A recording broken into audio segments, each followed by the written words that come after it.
Қазақстанда 1 мамырдан бастап жедел жәрдем қызметінің жұмыс тәртібі өзгереді. Денсаулық сақтау министрлігінің жаңа ережесіне сай, енді 4 санаттағы шұғыл шақыруларды емханалар жанындағы мобильді бригада қабылдайтын болады.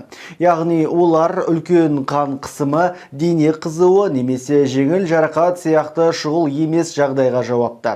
Бұл өзгерістер азаматтардың 103 нөмірі арқылы жедел медициналық көмекке жүгіну құқығын шектемейді деп хабарлады министрлік 21 сәуірде таратқан баспасөз хабарламасында. Сонымен не өзгереді дейсіз ғой? Ендеше мұқият тыңдаңыз. Емханалардың жанындағы мобильдік бригадалар таңғы 8-ден кешкі 20:00-ге дейін жұмыс істейтін болады.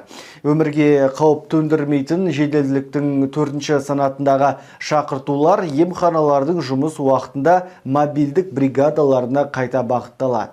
Ал кешкі 8-ден кейін және демалыс күндері барлық шақыртуларға, соның ішінде 4 санатқа бұрынғыдай жедел жәрдем бригадалары қызмет көрсетеді.